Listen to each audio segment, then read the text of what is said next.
క్రీస్తునందు ప్రియ దేవుని బిడ్డలందరికీ యేసుక్రీస్తు వారి శ్రేష్టమైన నామంలో శుభాభివందనలు తెలియజేస్తూ ఉన్నాను. మీ నేత్రాలు తెరవబడ్డాయా? ఇది ప్రశ్న. చూపు పొందారా? అసలు మీరు చూస్తున్న మీ యొక్క చూపు, మీ దృష్టి స్పష్టంగా ఉందా? ఏం చూస్తున్నావు? ఎవరిని చూస్తున్నావు? ఎందుకు చూస్తున్నావు? ఎట్లా చూస్తున్నావు? ఇది ప్రశ్నలో. మీ చూపు స్పష్టంగా ఉందా? స్పష్టంగా ఉండాలంటే కళ్ళు తేటగా ఉండాలి. బైబిల్ అదే చెప్తుంది. మీ దేహమునకు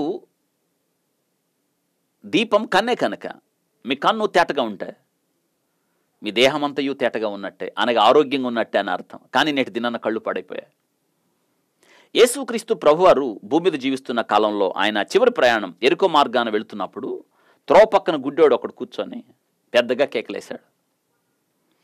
తీమై కుమారుడైన భర్తమై, వాడు పుట్టుగుడ్డివాడు. యేసుక్రీస్తు దారిలో వెళుతున్నాడని తెలియగానే వాడు అడుగుతున్నాడు, ఎవరింతమంది వెళ్తున్నారు అన్నప్పుడు, నజరేయుడనేసి దారిలో వెళ్తున్నాడంటే ఒక్కసారి కేకేశాడు, యేసు దావీదు కుమారుడా, నన్ను కరుణించు. ఎంతో కాలం నుండి ఎదురు చూస్తున్నాడు, రానే వచ్చాడు. పక్కనున్న వాళ్ళు అన్నారు, నోర్మొయ్యి అన్నారు. వాడు మరింత బిగ్గరగా కేకలు వేశాడు. యేసు ఆగి వాడిని పిలిచి అంటున్నాడు, ఏం కావాలి నీకు? నువ్వేం కోరుకుంటున్నావు అన్నప్పుడు వాడు చాలా స్పష్టంగా చెప్పాడు. లూకాసు వార్త 18:41 ప్రభా నాకు చూపు దయచేయి అన్నాడు. మార్కు సువార్త 10:47 కూడా నాకు చూపు దయచేయి ప్రభా అంటున్నాడు. ఈరోజు మనం కూడా అటువంటి ప్రార్థన చేయాలి. మనం లేచిన దగ్గర నుండి ప్రభా మనం అవసరాల జాబితా, కోరికల జాబితా చిట్టా దేవుని దగ్గర ఇప్పుతాం. లేచిందా ఇదే రోజు ఇదే. కనిపించిన వాళ్ళందరిని అడుగుతాం, సంఘస్థులను అడుగుతాం, నా కోసం ప్రార్థన చేయండి, నా కోసం ప్రార్థన చేయండి. తప్పని నేను అంటలేదు, అడగాలి. అయితే మీరు ఎప్పుడైనా ఇలా అడిగారా?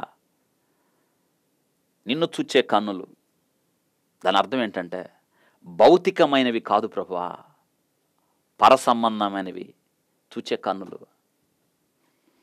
నీకేమి కావాలన్నప్పుడు నాకు చూపు దయచేయి అన్నాడు. వాడి కోరిక చాలా స్పష్టంగా ఉంది. ప్రభు అన్నాడు, నీ విశ్వాసము నేను స్వస్థపరచను, చూపు పొందుము అన్నప్పుడు వాడి నేత్రాలు తెరవబడ్డాయి. వాడి జీవితంలో మొట్టమొదటిసారి యేసును చూచాడు. యేసును చూచే కన్నులు కావాలి మనకి. నిత్యమైనవి దృష్టించే కన్నులు కావాలి. కానీ మనం ఆ కన్నులు కలిగి ఉన్నామా? ప్రభుని అడగాలి. మనం అందరిని చూస్తాం, లోకాన్ని చూస్తాం, అన్నీ చూస్తాం, కానీ నిత్యమైనవి వీక్షించే కన్నులు మనకు లేవు. ఆ కన్నులు కావాలి. ఇదినేనా చూపు ఉంది, కానీ పరసంబంధమైన వాటిని వీక్షించలేని కన్నులు దేనికి? అనగా ఆత్మ సంబంధమైన వాటిని చూడలేని కన్నులు దేనికి? అందుకే వాడైతే పుట్టుగుడ్డివాడు, నిజంగా కళ్ళు లేకుండా గుడ్డివాడు. నేటి దినాన మనం కళ్ళుండి గుడ్డివాళ్ళం. ఎలా అంటారా? బైబిల్ ఉంది, చదవం. ఏమనాలి మరి? పరిశుద్ధ గ్రంథం చదవగలిగిన కన్నులు నీకున్నాయి, కానీ చదవట్లేదు. ఎందుకో తెలుసా? గుడ్డివాళ్ళం మనం.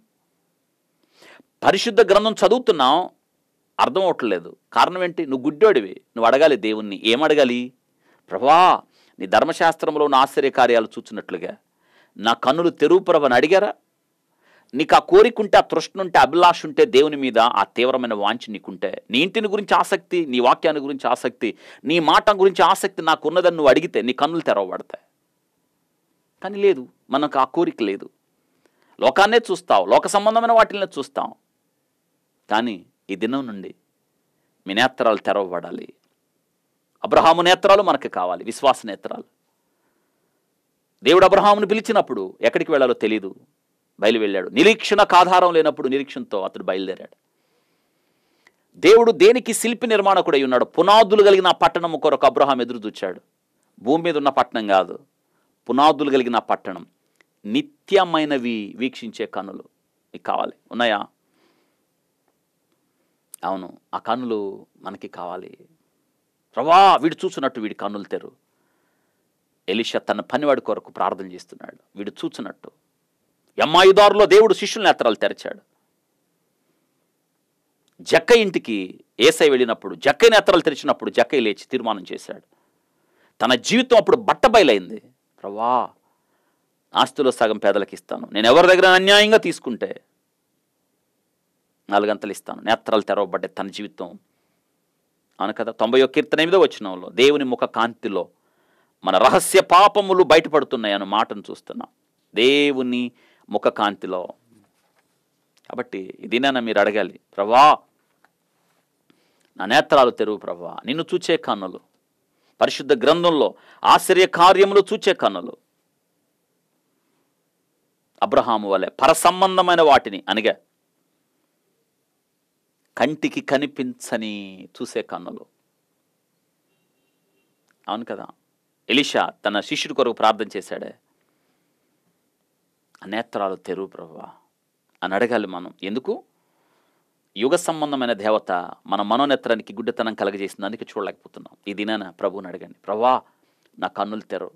లోకాన్ని చూచే కన్నులు కాదు, లోకం వైపు ఆకర్షించే కన్నులు కాదు, లోక సంబంధమైన భోగభాగములు చూసే కన్నులు కాదు, కానీ నిన్ను చూసే కన్నులు, పరసంబంధమైన వాటి మీద దృష్టి ఉంచే కన్నులు, క్రీస్తుతో కూడా లేపబడితే పైనున్న వాటిని చూచే కన్నులు నాకు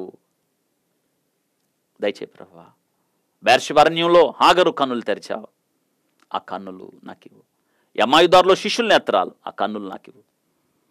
నిన్ను చూచే కన్నులు, లోకంలో జీవిస్తూ పరలోక పౌరసత్వాన్ని కలిగి ఉన్న నీ బిడ్డగా అటువంటి నేత్రాలు నాకు ఇవ్వండి ప్రభువా. ఎన్నడూ లోకాన్ని కానీ లోకములో ఉన్న వాటిని కానీ చూచే కన్నులు నాకొద్దు, నిత్యమైన వాటిని చూచే కన్నులు. ఎందుకంటే భూమి మీద ఉన్నవన్నీ కూడా లయమైపోతాయి, భూమి మీద ఉన్నవన్నీ కూడా లయమైపోతాయి.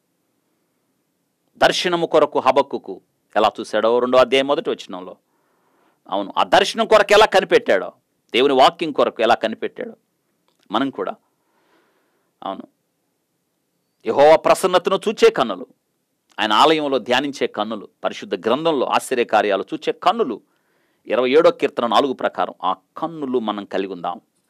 ఆ కన్నులు అడగండి, ప్రభువా చూపు దయచే, నిన్ను చూచే కన్నులు, పరసంబంధమైన వాటిని వీక్షించే కన్నులు నాకు దయచేయండి అని అడగండి. దేవుడు నేత్రాలు మీకు ఇస్తాడు, నేత్రాలు తెరుస్తాడు.